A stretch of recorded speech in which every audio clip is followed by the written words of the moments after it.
था शीरीन, दंगा गैंग वही लेकिन साजिश नहीं। सबसे पहले आपको बड़ी खबर बता देते हैं, यूपी में जातीय हिंसा कराने की एक बड़ी साजिश का खुलासा हुआ है।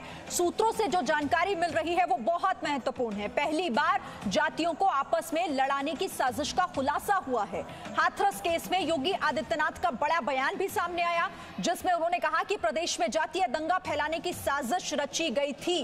हाथरस में जातीय दंगे फैलाने के कई सबूत मिले हैं और उससे जुड़ी बड़ी जानकारी भी हम आपको दिखा रहे हैं कि कैसे अमेरिका की तर्ज पर अब यूपी में दंगे फैलाने की कोशिश हुई। एक वेबसाइट का सहारा इसके लिए लिया गया, वेबसाइट बनाई गई जस्टिस फॉर हाथरस के नाम से, और उसके बाद उस पर अफवाहों का दौर शुरू हुआ। अफवाहें फैलाई गई, फेक वीडियोस उस पर शेयर किए गए, बहुत सारी फेक आईडीज के थ्रू लोगों को जोड़ा गया और उस पूरे मामले को जातिगत बनाने की पूरी कोशिश हुई और जातीय हिंसा फैलाने की ये पूरी साजिश आप समझिए, दंगा भड़काने के लिए फोटोशॉप का इस्तेमाल किया गया। ये बड़ी बातें आपको बता रहे हैं हम। चंडीगढ़ के मामले की एक तस्वीर का इस्तेमाल इस मामले के लिए किया गया। अभी तक की जांच में कुछ ऑडियो टेप भी मिले हैं सुरक्षा एजेंसियों को। इसके अलावा ऑडियो टेप में राजनीतिक दल और पत्रकार की आवाज के शामिल होने की बात है।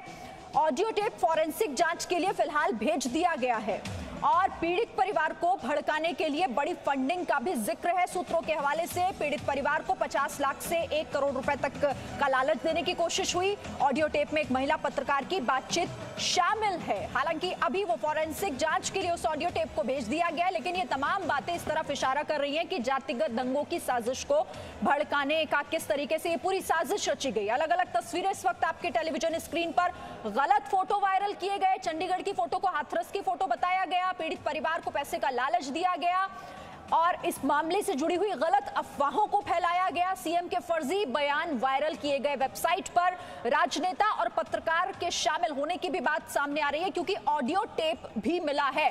अब उस ऑडियो टेप की फॉरेंसिक जांच हो रही है, उसे जांच के लिए भेज दिया गया, जिसके बाद बहुत कुछ साफ हो जाएगा। सीधे रुख करेंगे मेरे सहयोगी मनीष शुक्ला इस खबर पर और ज्यादा बातचीत के लिए हमारे साथ जुड़ गए। मनीष, एक बार फिर से कहीं ना कहीं ये साफ हो गया है कि वेबसाइट, सोशल मीडिया का इस्तेमाल कैसे दंगा भड़काने के लिए होता है। सीए के टाइम पर भी हमने देखा था, लेकिन इस बार तस्वीर अलग है, जातीय दंगा भड़काने की कोशिश। जी हाँ, देखिए दिल्ली दंगों के दौरान भी ऐसे एक्सपेरिमेंट किया गया था, जब हिंदू और मुस्लिम के बीच में दंगे कराने की प्लानिंग की गई थी और सीए का जिस तरीके से प्रोटेस्ट हुआ था और उसके बाद भी इसी तरीके के वेबसाइट्स आई थी, इसी तरीके से उनके ऊपर कई फेक पिक्चर अपलोड किए गए थे, जिसका नतीजा ये हुआ कि दिल्ली में दंगे हुए, लेकिन पूरे देश भर में एक ऐसा माहौल बन गया जिसमें ऐसा लग रहा था कि और भी जगह दंगे भड़काने की कोशिश हो रही है। यहाँ यूपी को भी अगर देखें, आप हाथरस को देखें, तो इस बार एक लैब बनाने की कोशिश की गई है कि एक्सपेरिमेंट के तौर पर हाथरस को बनाने की गई है, जिसमें जहां पर बाहर के देशों का इन्वॉल्वमेंट भी दिख रहा है, यहां पर फंडिंग भी हुई है, वेबसाइट बनाई गई है और कुछ ही मिनटों के अंदर, कुछ ही देर के अंदर कई फेक पिक्चर वीडियोस को अपलोड किया गया इस वेबसाइट पर। इसके साथ ही साथ किसी और स्टेट की, मसलन चंडीगढ़ या फिर राजस्थान जैसी स्टेट्स की कुछ दूसरी घटनाएं जिसका कोई लेना देना नहीं था हाथरस से, वहाँ की कुछ लेडीज़ की जिनकी हत्याएं हुई है, उनके फोटो को मार्फ करके हाथरस के इंसिडेंट को दिखाने की कोशिश की गई। और आप ये देखिए कि किस तरीके से अचानक पूरे देश भर में कुछ ही मिनटों के अंदर, कुछ ही घंटों के अंदर हाथरस को बिना, जबकि भी पुलिस इन्वेस्टिगेशन कर रही है, अभी किसी को ये फैक्ट नहीं मालूम है कि आखिर हुआ क्या था। सबके अपने अलग अलग वर्जन है, लेकिन उसके पहले एक जो है, जो पोलराइजेशन कोशिश की गई है, जो खास तौर पर हिंदू के अंदर जो कास्ट सिस्टम है, उसका फायदा उठाने की कोशिश की गई है, बांटने की कोशिश की गई है और ये साजिश की गई है कि जो है हिंदू धर्म के अंदर जो जातीय संघर्ष हो, जातीय लड़ाई हो, जिसका फायदा विदेश में बैठे जो खासतौर पर दिल्ली के राइट के टाइम में देखने को मिला था कि पाकिस्तान से ऐसे हैशटैग ऑपरेट हो रहे थे, बाकायदा प्लानिंग के तहत ये कोशिश हो रही थी। तो ये कहीं ना कहीं ये एक बड़ी साजिश है और पुलिस को इस वक्त ज़रूरत है कि जिस तरीके से ऐसे जो हैशटैग है, वेबसाइट्स हैं, जो माहौल खराब करने की कोशिश कर रहे हैं वो तो कार्रवाई करें ही, लेकिन जो इसके पीछे जो लोग हैं उन पर भी कार्रवाई होनी बहुत जरूरी है। जाहिर तौर पर क्योंकि जांच अब शुरू हो गई है और बहुत सारी चीजें सूत्रों से पता चल रही हैं कि ऑडियो टेप भी इसमें है जिनमें कुछ पत्रकारों, कुछ नेताओं और कुछ संगठनों का नाम शामिल हो रहा है। वो साफ होने में अभी थोड़ा टाइम लगेगा, लेकिन रविंद्र ये तो साफ है कि जो दंगे हो रहे हैं या फिर होते आए हैं पिछले कुछ दिनों में, पिछले कुछ महीनों में, ये महज संयोग नहीं, ये प्रयोग है, पूरी तरीके से प्लान्ड थे और अभी भी वही तस्वीर हम देख रहे हैं। बिल्कुल शरीन, आप देखिए कि बीजेपी नेताओं का ही, बीजेपी के जो मंत्री हैं उनका यही कहना है कि देखिए जो भी रेप होता है, चाहे ऐसी घटनाएं घटती है वो बहुत दुर्भाग्यपूर्ण है और जो भी दोषी है उसके खिलाफ कार्रवाई होनी चाहिए।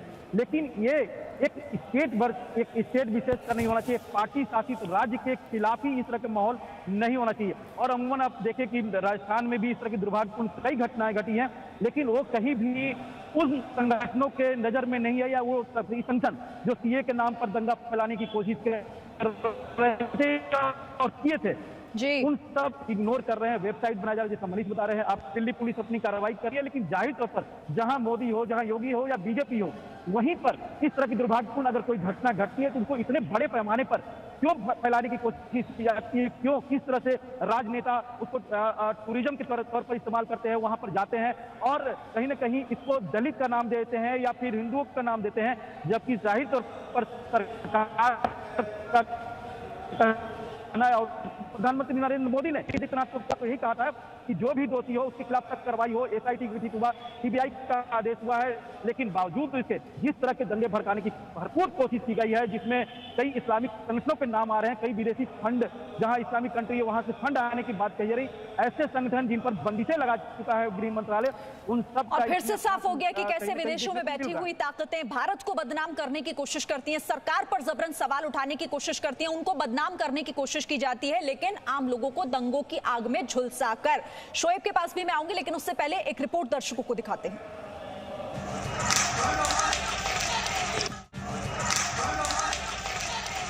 हाथरस संयोग नहीं, हिंसा भड़काने का प्रयोग, बेटी के नाम पर दंगा गैंग काम पर, बेटी की राख दंगा गैंग के लिए चिंगारी। क्या हाथरस में इंसाफ की आड़ में दंगे की साजिश रची गई? क्या अमेरिका के जातिगत दंगों की तर्ज पर यूपी में दंगा फैलाने की साजिश थी?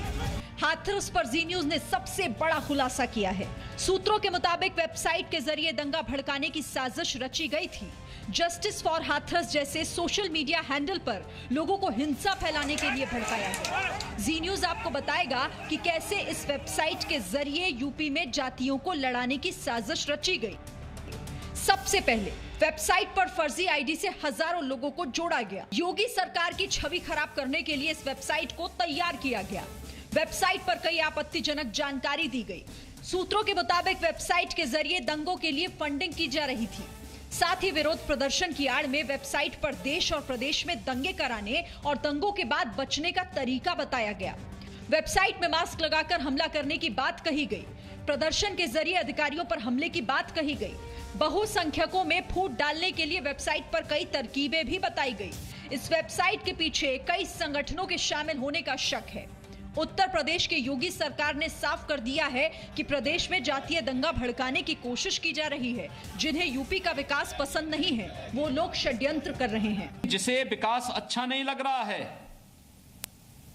वे लोग देश में भी और प्रदेश में भी दंगा, जातीय दंगा भड़काना चाहते हैं, सांप्रदायिक दंगा भड़काना चाहते हैं। इस दंगे की आड़ में विकास रुकेगा, इस दंगे की आड़ में उनकी रोटियां सेकने के लिए उनको अवसर मिलेगा। इसलिए वे नित नए षड्यंत्र करते रहते हैं और इन सभी षड्यंत्रों के प्रति पूरी तरह आगाह होते हुए हमें विकास की इस प्रक्रिया को तेजी के साथ आगे बढ़ाना है। जांच एजेंसियों को योगी सरकार के खिलाफ साजिश के अहम सुराग मिले हैं। उत्तर प्रदेश में दंगा भड़काने के लिए अफवाहों और सोशल मीडिया का दुरुपयोग हुआ।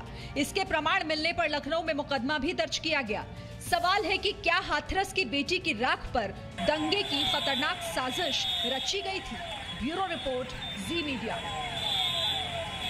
तो एक बेटी के साथ अत्याचार हुआ, उसे न्याय दिलाने के नाम पर किस तरीके से दंगों की एक पूरी प्लानिंग रची जाती है, कैसे एक वेबसाइट के माध्यम से लोगों को बरगलाने की कोशिश की जाती है, वो लगातार हम आपको दिखा रहे हैं। उससे जुड़ी बातें भी आप जी न्यूज़ पर देख रहे हैं। अब ग्राउंड जीरो पर मेरे सहयोगी इस वक्त शोएब रजा हमारे साथ हैं, जो पल पल की अपडेट वहां से हम तक पहुंचा रहे हैं। शोएब, आज का अपडेट क्या है? क्योंकि हम देख रहे हैं राजनीतिक गतिविधियां भी लगातार हो रही हैं, आज क्या वहां से तस्वीर है? बिल्कुल शिरीन, देखिए आज भी जो राजनीतिक पार्टियों के डेलीगेशन हैं उनके आने का सिलसिला जारी रहेगा। कुछ देर के बाद यहाँ पर आम आदमी पार्टी का एक डेलीगेशन पहुँच रहा है और कल जिस तरह से हालात यहाँ पर बने और अलग अलग डेलीगेशन आए पार्टियों के, उसके बाद जो कार्यकर्ताओं की भीड़ बढ़ी और अंदर आने की कोशिश की, उसको देखते हुए, क्योंकि लाठीचार्ज भी कल हुआ था, आज जो इंतजाम है कुछ इस तरह के है कि डबल बैरिकेड कर दिया है पुलिस ने। कल की घटना को देखते हुए मैं अंदर की तरफ हूँ, एक बैरिकेड ये लगाया गया है एक्स्ट्रा और उससे पहले सड़क पर भी बैरिकेड लगाया गया है और पुलिस की जो तादाद है वो कल के मुकाबले ज़्यादा बढ़ा दी गई है। क्योंकि कल जो हुआ वो सबने देखा टीवी पर, किस तरह से जो कार्यकर्ता है वो अंदर बैरिकेड्स तोड़कर घुसने की कोशिश कर रहे थे। चाहे वो आरएलडी के कार्यकर्ताओं की बात की जाए, भीम आर्मी के चंद्रशेखर जब यहाँ पहुँचे तो तब भी यहाँ बहुत ज़्यादा भीड़ हो गई थी। उसी को देखते हुए यहाँ पर इंतज़ाम किए गए हैं। इसके अलावा उत्तर प्रदेश जो सफाई कर्मचारी आयोग है उसके भी कुछ सदस्य वो भी आएंगे यहाँ पर, और फिर उसके अलावा भी कई संगठन है उससे जुड़े हुए लोग भी यहाँ पर आज पीड़िता से जो परिवार है उससे मुलाकात करने आएंगे। इस सब के बीच जो दूसरा पक्ष है, जो आरोपी पक्ष है, उसकी भी लगातार बैठकें हो रही है। उसके जो समर्थन में लोग हैं उनकी बैठकों का दौर भी लगातार जारी है। इसी तरह की हलचल आज भी हाथरस में। ठीक है मनीष, ठीक है, मैं आती हूँ शोएब आपके पास फिर से। मनीष, देखिए रातों रात ये वेबसाइट बना दी जाती है जैसे ही प्रदर्शन शुरू होते हैं, क्योंकि उन प्रदर्शनों से ही फायदा उठाने की कोशिश थी। ऐसा ही सीए के दौरान भी हुआ था ना, सीए में भी यही हुआ था, शुरुआत प्रदर्शन से, लेकिन उन प्रदर्शनों को दंगा कैसे बनाना था ये पूरी साजिश रची गई थी और मकसद अभी भी वही था। जी हाँ, बिल्कुल। देखिए दिल्ली पुलिस के इन्वेस्टिगेशन में जो आईबी की जो अपनी एक तरीके से उन्होंने जो जानकारी जुटाई है उससे साफ हो गया था कि प्राइम मिनिस्टर मोदी की जो इंटरनेशनल एक इमेज बन रही थी, ऐसे वक्त में एक साजिश रची गई जब डोनाल्ड ट्रंप इंडिया में थे और दंगे कराए गए, बिल्कुल वेल प्लान तरीके से। ठीक यहाँ पर भी देखिए कि भारत की जिस तरीके से गल्फ देशों में एक इमेज बन रही है, एक अच्छी इमेज है, उसको कैसे ख़राब किया जाए और किस तरीके से हमारे जो पॉलिटिशियंस हैं बिना चीज़ों को गंभीरता से समझे, जब वो कई बार उसको एक खास रंग देने की कोशिश करते हैं और उसका जब फ़ायदा हमारा दुश्मन उठाता है तो किस तरीके से भारत बदनाम होता है। यहाँ पर भी जैसा हम आपसे पहले कह रहे हैं और पहले भी ऐसी रिपोर्ट आई है कि जब ये बात हुई है कि किस तरीके से जो हिंदू धर्म का कास्ट सिस्टम है उससे फ़ायदा उठाया जाए, कैसे हिंदू धर्म को ब्रेक किया जाए और कैसे पोलराइज किया जाए, इसकी पहले से भी फंडिंग के कई सबूत मिले हैं जहां से बाहर के देशों से पैसा आए हैं। हाथरस का अगर इंसिडेंट देखें तो सिर्फ एक घटना हाथरस से सीमित नहीं है। हैशटैग, जैसा मैं पहले भी कह रहा था कि हैशटैग का असर केरल में भी होगा। रोकना चाहती हूँ, यहाँ पर एक बड़ी खबर आ रही है, आपके पास मैं लौटती हूँ, लेकिन बड़ी खबर ये है कि सरकार ने वेबसाइट को बंद करा दिया क्योंकि इस वेबसाइट पर किस तरीके से गलत चीजें फैलाई जा रही थी। दरअसल ये जो जानकारी है ये यूपी के कानून मंत्री ब्रजेश पाठक ने दी है। उनका ये बयान है कि यूपी की कानून व्यवस्था को बिगाड़ने की साजिश रची जा रही थी और इसीलिए इस वेबसाइट को बंद करा दिया गया, जो वेबसाइट जस्टिस फॉर हाथरस के नाम से चलाई जा रही थी। गलत बयानी उस पर, यानी कि बयानों को तोड़ मरोड़ कर उन्हें मॉफ करके पेश किया जा रहा था, तस्वीरों को मॉफ करके उस पर डाला अपलोड किया जा रहा था और लोगों को भड़काने की, बरगलाने की सीधे सीधे कोशिश। ब्रजेश पाठक जी हमारे साथ मौजूद हैं, सर से बात करते हैं। सर, एक वेबसाइट सामने आई है, उस वेबसाइट में फंडिंग की बात भी की जा रही है और लोगों को भड़काने की बात भी की जा रही है हाथरस में, उसके बारे में क्या कहें? सर, जो उत्तर प्रदेश में कानून व्यवस्था को छिन्न भिन्न करने के लिए, अव्यवस्था फैलाने के मामले में जानकारी आई है और जांच चल रही है और लोग, उत्तर प्रदेश जो विकास के पथ पर बहुत तेज़ी के साथ आगे बढ़ रहा है, उनको अमन चैन पसंद नहीं है, उनको सत्ता की भूख है, ऐसे लोगों का शीघ्र ही जांच कराकर पर्दाफाश किया जाएगा। जांच के बाद और कड़ी कार्रवाई होगी। उत्तर प्रदेश को किस ढंग से डिस्टर्ब करने की बड़ी लंबी तैयारी की थी लोगों ने। बहुत बहुत धन्यवाद। तो कहीं ना कहीं कानून मंत्री जी का कहना है कि उत्तर प्रदेश को बहुत तरीके से सुनियोजित तरीके से कहीं ना कहीं डिस्टर्ब करने की तैयारी थी और इस पर अब जांच चल रही है और जल्द ही इसके पीछे जो लोग शामिल होंगे वो कहीं ना कहीं उनका नामों का खुलासा किया जाएगा। कैमरामैन बाबूलाल के साथ पवन त्रिपाठी, जी मीडिया, लखनऊ। और अब आपको हम ये भी दिखाते हैं कि यूपी के मुख्यमंत्री ने कल हाथरस के बहाने दंगों की साजिश को लेकर क्या कहा था। जिसे विकास अच्छा नहीं लग रहा है, वे लोग देश में भी और प्रदेश में भी दंगा, जातीय दंगा भड़काना चाहते हैं, सांप्रदायिक दंगा भड़काना चाहते हैं।